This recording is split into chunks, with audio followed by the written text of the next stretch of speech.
You're listening to the Hidden Killers podcast with Tony Brueski, featuring attorney, guest, and former felony prosecutor Eric Faddis. James Crumbly. He's the father of Ethan Crumbly, the school shooter at Oxford High School several years back, where he executed several of his classmates. His wife, Jennifer Crumbly, already charged 4 counts of involuntary manslaughter.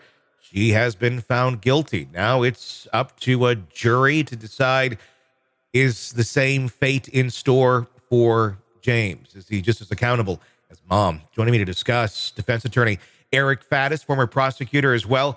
Eric, I got to ask, is this just a repeat of what we saw before, or is this a dramatically different case? You know, I don't think it's going to be a huge departure from the Jennifer Crumbly trial, excuse me.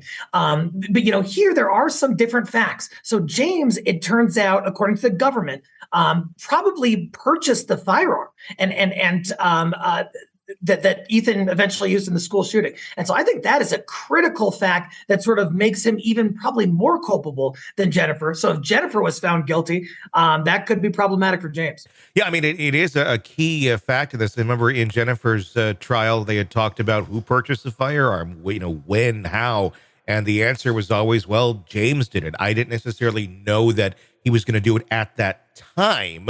We had talked about doing it, but he went and actually carried out getting the firearm.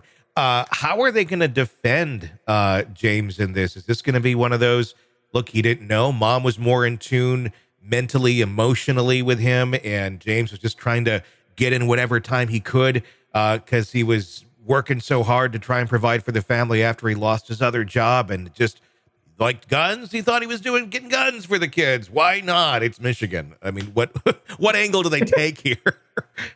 Yeah, yikes, man. This one is going to be tough. You know, I think James has to play up the fact that, you know, he was really down on his luck. He was not overly engaged, you know, in life with the family. And on top of that, the child was just really distressed.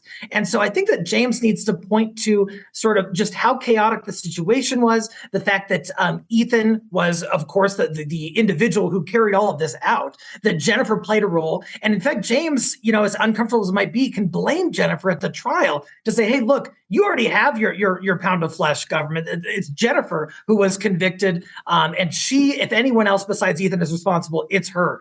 And so I think that might be the approach they will take, as uncomfortable as that could be for a family. It's got to be difficult if you're a family member of any of the children, the 4 kids who were killed in this, to have any sympathy or empathy for this family. And that, at the end of the day, is kind of what they're asking for James, of, look, he's been down on his luck. He lost his job. He's doing what he can with DoorDash, and that's why he's always not around. He didn't know. He's a victim here too. I don't know. I mean, everybody works their butt off, you know, this seemed like, you know, just kind of your average, you know, lower middle class family that was doing what they could to keep ends met. Imagine, you know, a lot of the jury, is that going to resonate, or is, at the end of the day, like, look, we're all doing the same thing. You just seem to be too distant. Oh, yeah. I mean, like, you know, he's not the most sympathetic defendant. And you know, not a lot of people feel sorry for James Crumbly. It's not going to be some kind of pity party that's going to somehow get traction with this jury and gain him an acquittal. So I think if he touches on that, he has to do it in a sensitive fashion that keeps in mind the gravity of the horror that his child caused. Yeah. In Jennifer's trial, they had brought in several school witnesses to the trial, people who were actually there the day of the shooting, the firsthand accounts, the trauma that they went through. This is a trial that's not necessarily about the shooting itself. It's more so about what led up to the shooting, what enabled this to take place. Obviously, at the end of the day, it happened. Is it appropriate to have people come in and recount the horrors of ultimately what happened here?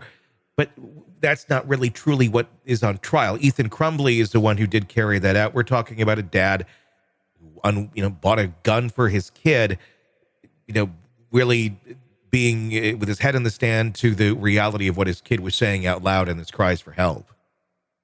Yeah, I mean, if I'm defense in this one, I am filing motions. I am raising objections to evidence about what happened during the school shooting. Like you said, this is a fact. It's not disputed. There was a school shooting. People perished. It was horrific. But that's not what the jury really has to decide. And if there's too much evidence that's sort of inflammatory and prejudicial and talking about the school massacre, that could actually taint the jury and cause them to render a verdict on a basis that doesn't necessarily have anything to do with James Crumbly, the father's action. Be interesting to see how that plays out and what all makes it into this trial versus what made it into Jennifer's over the next handful of weeks. Sick of the ads? We are too. Start listening with no commercials now and get access to all of our episodes in advance of everyone else. Become a True Crime Today Premium Plus subscriber on Apple Podcasts. Search True Crime Today Premium Plus on Apple Podcasts or go to our podcast page and sign up now. True Crime Today Premium Plus. Sign up now.